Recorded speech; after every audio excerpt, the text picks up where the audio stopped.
मुगल प्रशासन केंद्रीय प्रशासन सम्राट नागरिक सैनिक प्रशासन का सर्वोच्च अधिकारी होता था। मुगल सम्राटों ने खलीफा की शक्ति को स्वीकार नहीं किया, स्वयं को बादशाह घोषित किया। मंत्रिपरिषद निम्न प्रमुख विभाग तथा मंत्री थे। पहला वकील, यह सर्वाधिक महत्वपूर्ण विभाग था। वह सभी विभागों व संपूर्ण साम्राज्य के प्रबंधन के लिए उत्तरदायित्व होता था। बैरम खान अकबर का वकील था। उसके बाद यह पद महत्वहीन हो गया। दूसरा दीवान, यह वित्त मंत्री होता था। मीर बख्शी सैन्य विभाग का प्रमुख। खान ए सामा राज परिवार एवं राजमहलों से संबंधित प्रबंध। पांचवा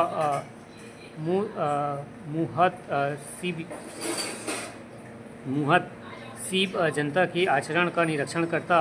मीर आतिश तोपखाने विभाग का प्रमुख एवं सदर सुदूर धर्म विभाग का प्रमुख।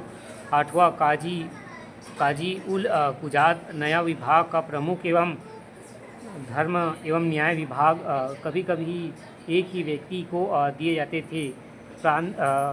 प्रांतीय प्रशासन, अकबर का साम्राज्य 15 प्रांतों का सूबों में विभाजित था। प्रत्येक प्रांत सूबेदार, नाजियां एवं सिपाह सलार के अधीन होता था। निजाम की सहायता के लिए केंद्र की तरह राज्यों में भी दीवान एवं बख्शी सदर काजी कोतवाल नगरों में शांति व्यवस्था के उत्तरदायित्व तथा वाकी यानवीस होते थे। प्रशासनिक इकाई, प्रत्येक प्रांत कई सरकारों जिलों से विभाजित तथा फौजदार जिले के प्रमुख अधिकारी था। उसकी सहायता के लिए आलम गुजार एवं भू राजस्व एकमात्र पिचक्की लेखक, अभिलेखों का खजानादार एवं पोषपाल तथा काजी होते थे। सरकार परगनों में विभक्त थे। परगने का सिकदार था। उसकी सहायता के लिए अमील, फतेदार एवं तथा कानूनगो लेखक होते थे। न्यायिक प्रशासन, सम्राट न्याय का सबसे बड़ा स्रोत था। सम्राट के पश्चात केंद्र का प्रमुख काजी उल कुजात होता था। प्रांतों, सरकारों तथा परगने में भी काजी होते थे। न्याय व्यवस्था सुव्यवस्थित थी एवं दंड व्यवस्था कठोर थी। सैन्य व्यवस्था, मीर बख्शी सैन्य विभाग का प्रमुख होता था। मुगलों की सेना में 3 तरह की सेनाएं होती थी। प्रथम सीधे बादशाह के अधीन सेना जो हदी सेना कहलाती थी। दूसरे राज्य की ओर जो नियुक्ति सैनिक एवं दाखिली सैनिक, इन्हें मन सबादरों के अधीन रखा जाता था। तथा तीसरी मन सबादरों की सेना।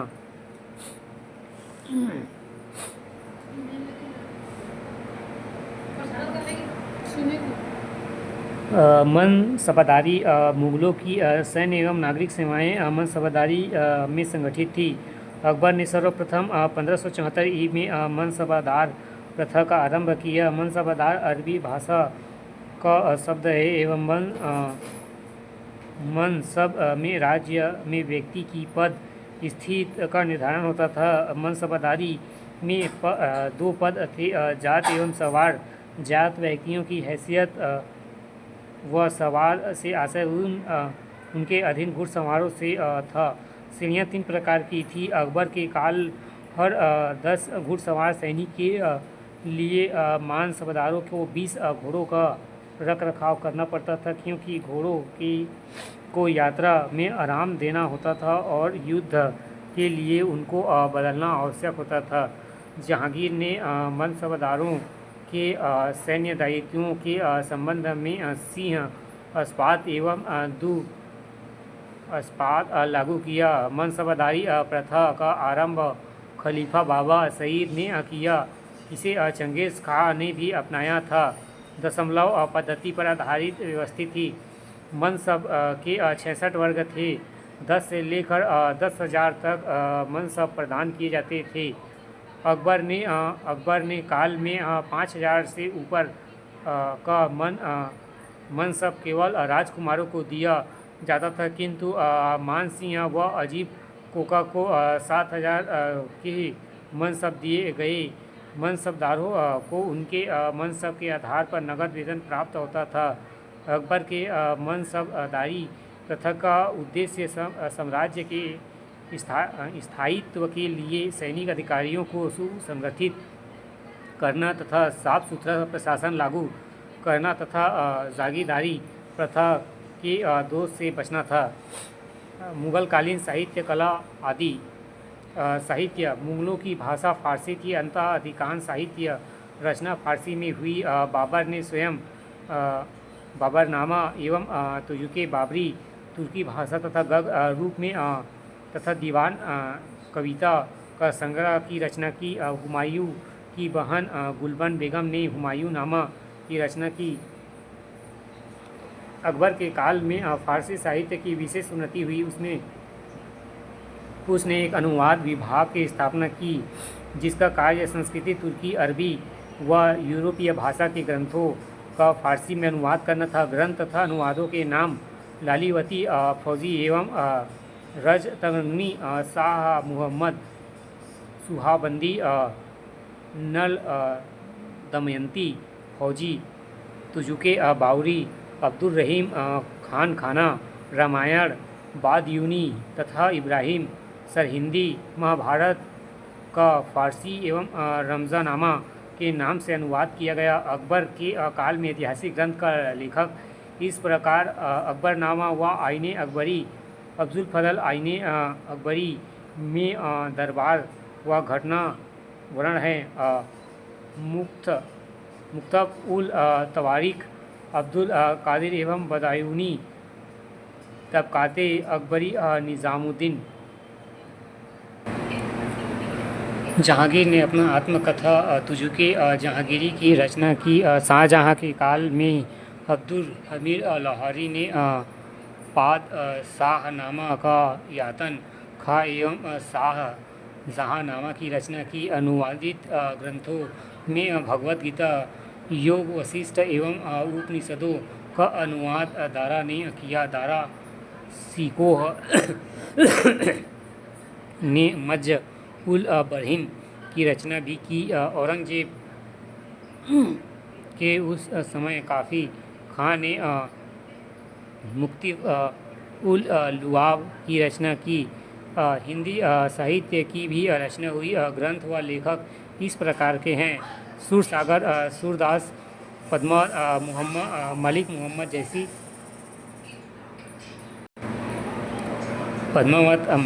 जैसी विनय पत्रिका व रामचरितमानस, तुलसीदास, कवित्व रत्नाकर, सेनापति ससई बिहारी, सुंदर सिंगार, सुंदर कविराज, प्रेम वाटिका, रस खान, रस गंगाधर, गंगा लहरी, गंगाधर या जगन्नाथ पंडित संस्कृत में रचना।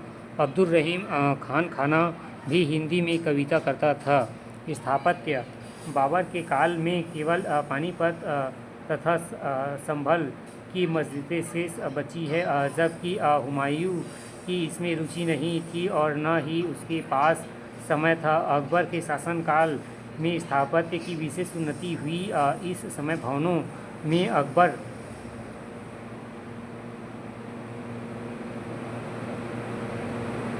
समय भवनों में हिंदू और ईरानी प्रभाव दोनों ही पूर्णतः रूप से अभिव्यक्त हुए, परंतु भारतीय कला का प्रभाव अधिक है। उसमें आगरा, लाहौर, इलाहाबाद के दुर्ग का निर्माण करवाया। हुमायूं का मकबरा दिल्ली जिले के ताजमहल का पूर्वगामी माना जाता है तथा अपना स्वयं का मकबरा सिकंदरा आगरा में अकबर ने ही बनवाया। अकबर के काल की स्थापत्य के सर्वोत्कृष्ट उदाहरण फतेहपुर सीकरी के भवन। फतेहपुर नगर की स्थापना अकबर ने सूफी संत शेख सलीम चिश्ती की स्मृति में कराई। वहाँ की प्रसिद्ध इमारतें तुर्की सुल्तान का महल, 5 महल, शेख सलीम चिश्ती की कब्र एवं दीवान ए खास, मरियम महल, जोधाबाई का मकबरा, पंच सीतून महल तथा बुलंद दरवाज़ा, जिसका निर्माण अकबर ने गुजरात विजय 1571 ई के उपलक्ष्य में करवाया था। अकबर के भवनों की विशेषताएं भवनों की दृढ़ता, हिंदू मुस्लिम शैलियों का समन्वय, लाल पत्थर का प्रयोग, जहांगीर की वास्तुकला से विशेष अनुराग न था, उसके अकबर के मकबरे सिकंदरा को पूर्ण कराया। नूरजहां ने अपने पिता ए मौदुल्ला का मकबरा आगरा में बनवाया, जिसमें पियत्रा दुरा का प्रयोग पहली बार किया। पूरी तरह संगमरमर की बनी पहली इमारत जहांगीर के काल में ए मौदुल्ला का मकबरा था। मुग़ल सम्राटों में शाहजहाँ को स्थापत्य में विशेष प्रेम था। वह वास्तुकला का उपासक था। शाहजहाँ के काल में बनाई गई इमारतें इस प्रकार है: ताजमहल आगरा, दिल्ली का लाल किला और उसमें दीवान आम तथा दीवान खास, दिल्ली में जामा मस्जिद, आगरा किले में मोती मस्जिद तथा दिल्ली तथा चांदनी चौक। शाहजहाँ से पूर्वी की इमारतें अपनी दृढ़ता के लिए प्रसिद्ध है, जबकि शाहजहाँ के काल में इमारतें अपनी सूक्ष्मता, अलंकारिक सजावट एवं संगमरमर के लिए प्रयोग होती हेतु प्रसिद्ध थी। शाहजहाँ के काल की एक अन्य प्रसिद्ध कलाकृति रत्न जड़ित मयूर सिंहासन या तख्ते तऊस है। औरंगजेब को स्थापत्य से कोई प्रेम नहीं था और उसके काल में स्थापत्य एकमात्र उदाहरण दिल्ली के लाल किले से बनी एक मस्जिद है। औरंगजेब तथा उसकी पत्नी का मकबरा औरंगाबाद में बना है। उसकी पत्नी का मकबरा बीबी का मकबरा कहलाता है।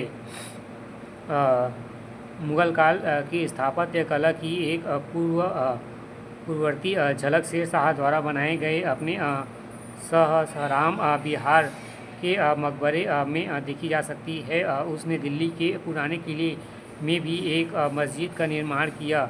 मुग़ल काल की एक अन्य विशेषता मुग़ल शासकों द्वारा बहते हुए पानी वाले बागों का निर्माण है। बाबर स्वयं बागों का शौकीन था। उसने आगरा और लाहौर के निकट कई बाग लगवाए। मुग़लों के लगवाए अन्य प्रसिद्ध बाग हैं कश्मीर का मिश्ता बाग, लाहौर का शालीमार बाग तथा पंजाब में पिंजौर बाग। चित्रकला, बाबर और हुमायूं दोनों की चित्रकला से अनुराग था। हुमायूं जब ईरान केनीवार्स से वापस आया तो अपने साथ दो प्रसिद्ध चित्रकार मीर सैयद अली और ख्वाजा अब्दुल सम को अपने साथ ले आया।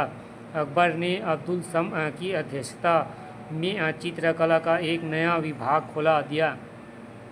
अकबर के काल में राज दरबार, शिकार तथा युद्ध के दृश्यों पर चित्रकारी की दिखाई गई।